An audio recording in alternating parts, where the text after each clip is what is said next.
Et chaque fois qu'on est dans une situation complexe, peut-être se détacher de se dire, si j'étais ma meilleure amie et que je me voyais dans cette situation, qu'est-ce que je ferais pour moi qui suis ma meilleure amie?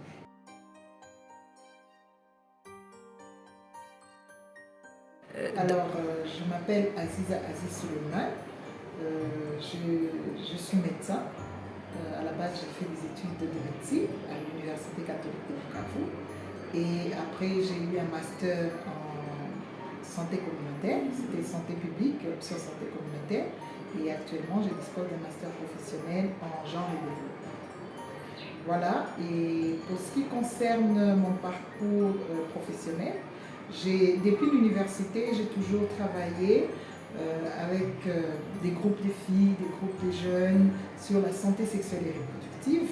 Et nous avions déjà créé l'association Tumaini à l'université, c'était dans les années des débuts 2000, mi-2000. Et là, j'étais coordinatrice de cette association et par la suite, ça m'a permis d'intégrer les réseaux Action Femmes. Et là, j'étais aussi la coordinatrice au niveau provincial de ces réseaux-là. Et lorsque j'ai fini mes études en médecine, j'ai été recrutée par une ONG internationale où finalement, très rapidement, je suis devenue la coordinatrice d'un programme de lutte contre les violences et agressions sexuelles.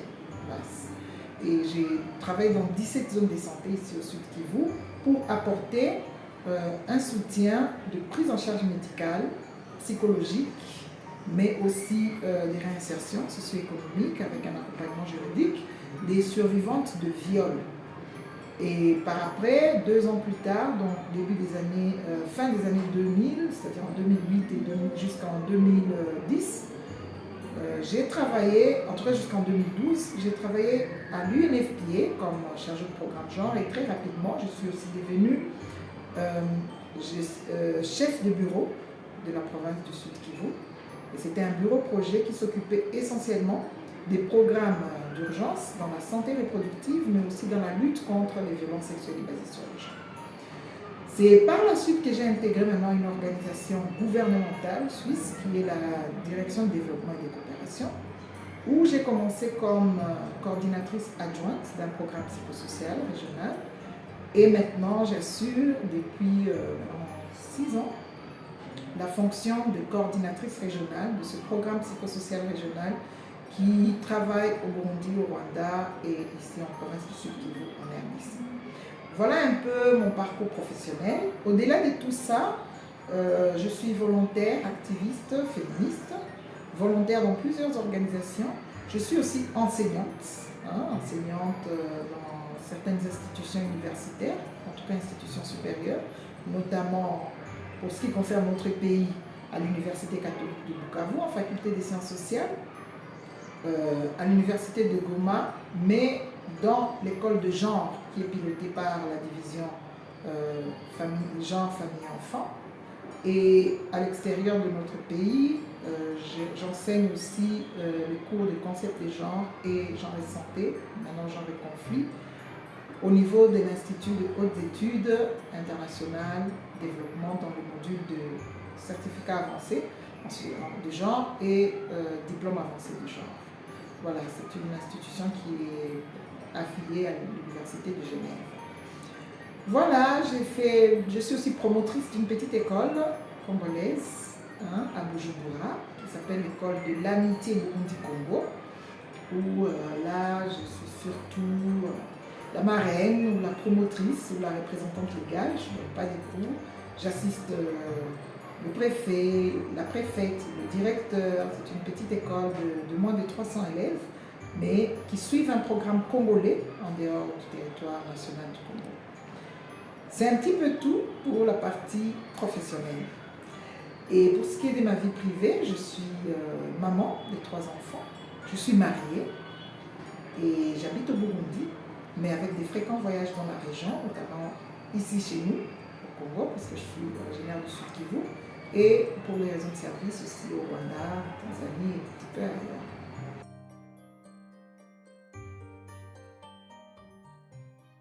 Alors, le programme psychosocial régional a 3 axes d'intervention. C'est depuis 2011 qu'il a commencé et maintenant, 13 ans plus tard, on a développé pendant ces 13 années une approche qui s'appelle l'approche psychosociale communautaire Guérir ensemble.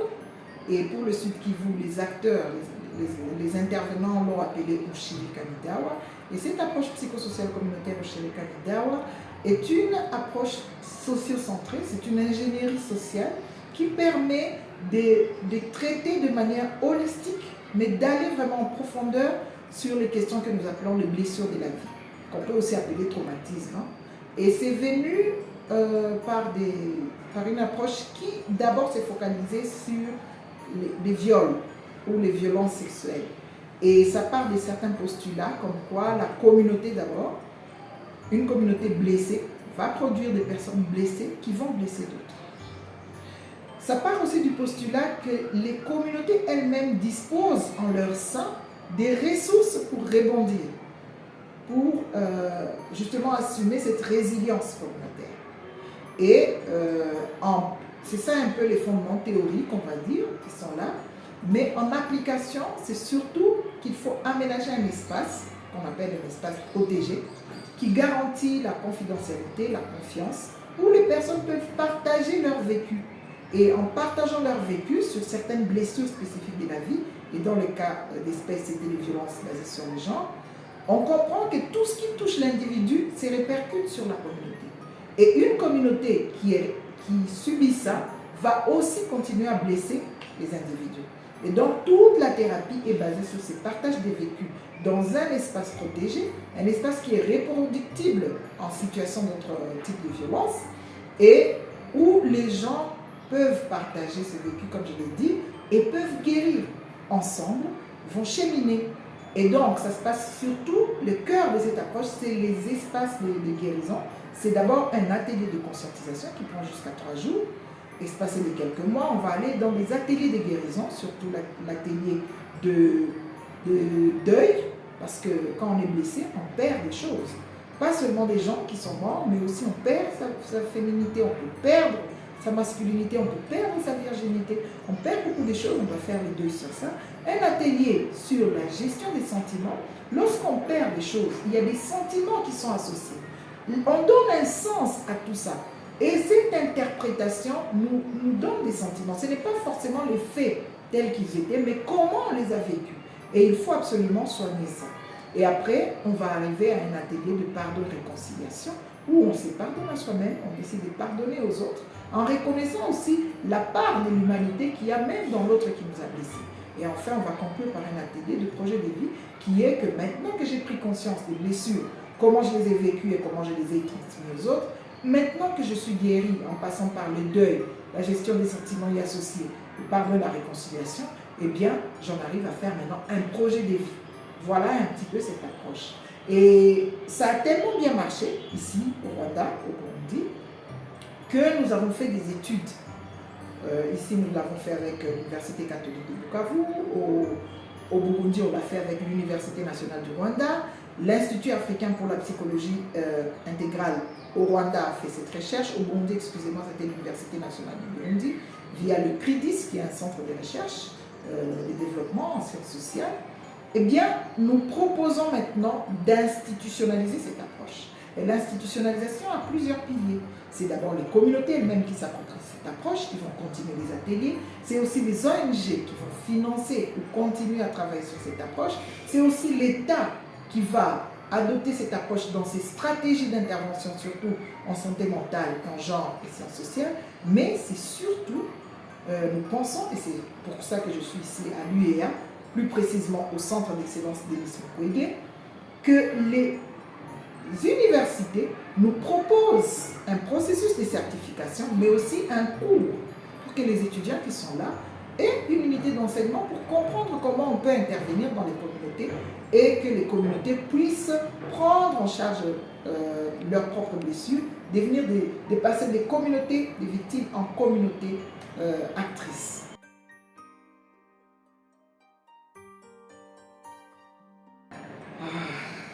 Je pense, grâce à Dieu, avoir beaucoup de réussite, mais si j'arrive à institutionnaliser cette approche, c'est-à-dire avoir des stratégies dans nos 3 États dans la région des Grands Lacs qui peuvent intégrer cette approche.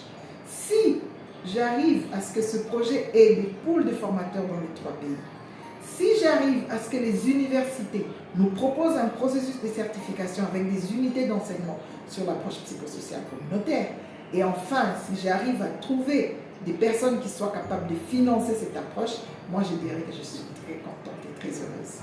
Sinon, j'ai eu beaucoup de plaisir, beaucoup de gratification à travailler avec les communautés et à apprendre des communautés grâce à cette approche.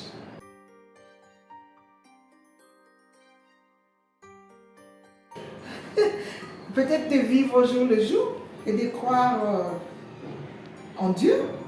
Je vis et je crois en Dieu, je crois en l'amour du prochain, en l'amour des enfants, en l'amour de mon partenaire de vie, mon mari, qui me soutient beaucoup. Je crois que c'est ça. Et je sais aussi où sont mes limites. Enfin, j'essaye, quand je les reconnais, j'essaye de me faire aider. Et peut-être beaucoup aussi de curiosité et d'apprentissage, parce que je ne m'arrête jamais. J'apprends toujours, je suis toujours en train de chercher à savoir comment améliorer ce que je fais, et je sais où sont mes limites, je prends un petit peu de repos, voilà. Et j'ai beaucoup de soutien, beaucoup, d'abord de la part de mon meilleur ami, qui est mon mari, de la part de mes enfants, de mes parents, des amis. Je suis dans beaucoup de réseaux sociaux, pas les réseaux sociaux sur Internet et tout ça, mais j'ai un réseau social qui me soutient, avec des amis, des clubs et des choses comme ça, où j'apprends et j'emmagasine des choses très positives. Et moi, je crois en la loi de la gratitude.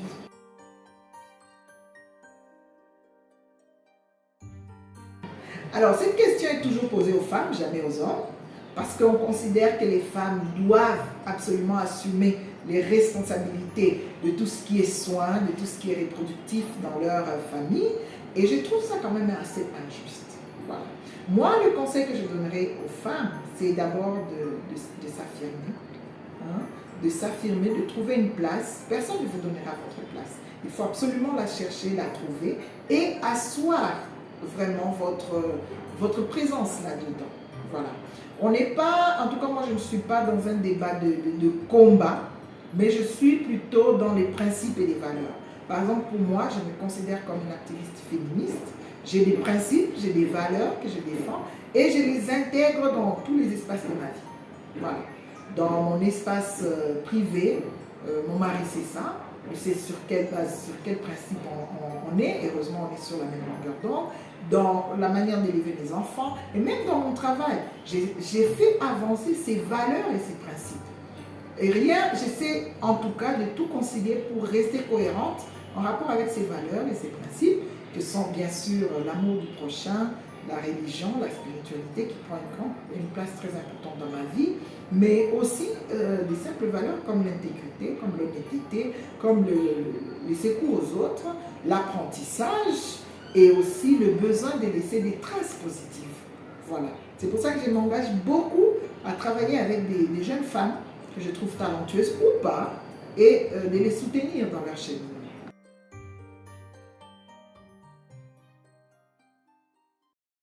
Alors, d'abord, moi-même, j'ai vécu beaucoup de situations qui ont prouvé que les femmes, même si elles avaient vécu des situations très difficiles, ça peut être le viol, ça peut être d'autres types de violences sexuelles, ça peut être des violences basées sur le genre comme la brutalité, la violence conjugale, etc.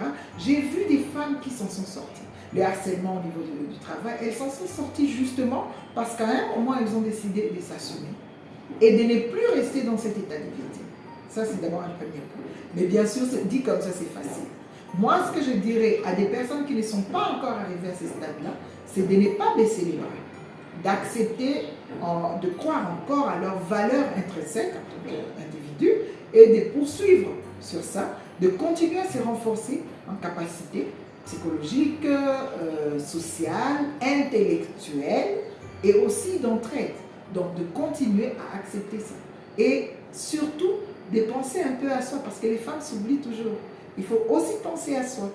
Et chaque fois qu'on est dans une situation complexe, peut-être se détacher et de se dire, si j'étais ma meilleure amie et que je me voyais dans cette situation, Qu'est-ce que je ferai pour moi qui suis ma meilleure amie? Et là, il y a toujours une petite astuce qui vient. Voilà.